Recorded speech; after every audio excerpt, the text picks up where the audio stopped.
বিভাগৰ প্ৰবক্তাদ্বয় ডক্টৰ চিত্ৰাংগিতা গায়ন আৰু ইয়াছিন বহুত দীঘলীয়া নাম আৰু কি আছিলে জাহিৰ আহমেদ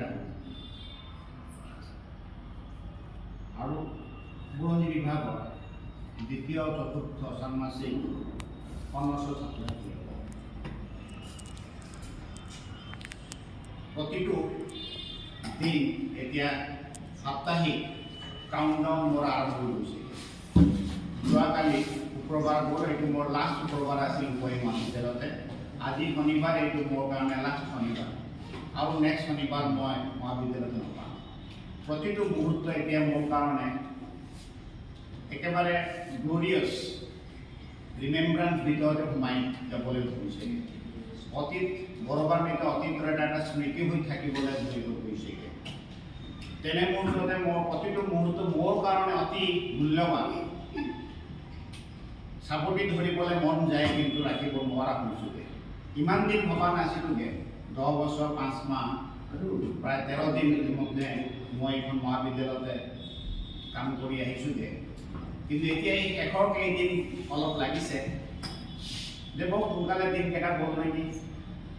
ভাবিলে আশ্চৰ্য লাগে যে কেতিয়া 10 বছৰ গৈছে। এটা ফালৰ পৰা বিৰাট তৃপ্তিদায়ক হয়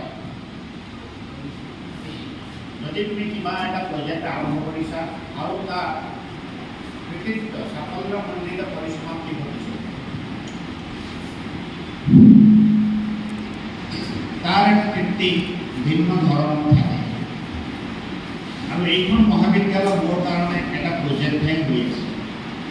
2012 চনতে যেতিয়া এই মহাবিদ্যালয়খন মই দায়িত্ব হাতত লওঁগৈ, তেতিয়া মহাবিদ্যালয়তে মাত্ৰ আছিলগৈ 67 ছাত্ৰ ছাত্ৰী অনাৰ্ছ কৰি থকা 3টা বছৰ মিলাই, first year, second year, third year. আৰু বিষয় আছিলে তেতিয়া ডিপাৰ্টমেণ্ট অকলে আছিলে আৰ্টছ ষ্ট্ৰীম, আৰু বিষয় আছিলে তাতে ডিপাৰ্টমেণ্ট 10টা।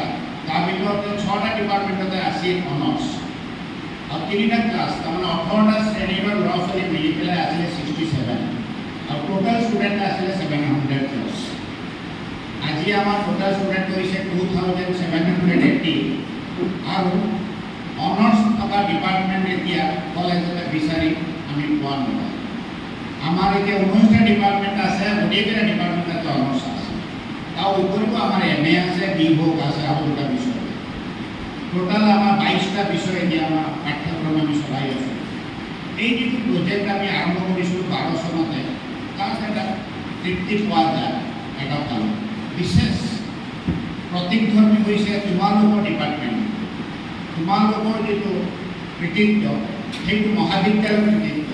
তোমাৰ ছাকচেছ ষ্টৰী হৈছে ৰূপহী মহাবিদ্যালয়ৰ ছাকচেছ ষ্টৰী। এই বিভাগতে ছাত্ৰ ছাত্ৰী একেবাৰে নাছিলে, অনাৰ্ছ নাছিলে, পাছ কোৰ্চতে পঢ়িবলৈও ছাত্ৰ ছাত্ৰী মন কৰা নাছিল। তেতিয়া যি 700 ল'ৰা ছোৱালী আছিলে, তাৰ ভিতৰতে বেছিভাগ প্ৰায় 600 ল'ৰা ছোৱালী আছিলে অকল এডুকেশ্যন আৰু পলিটিকেল চায়েন্স ছাবজেক্ট।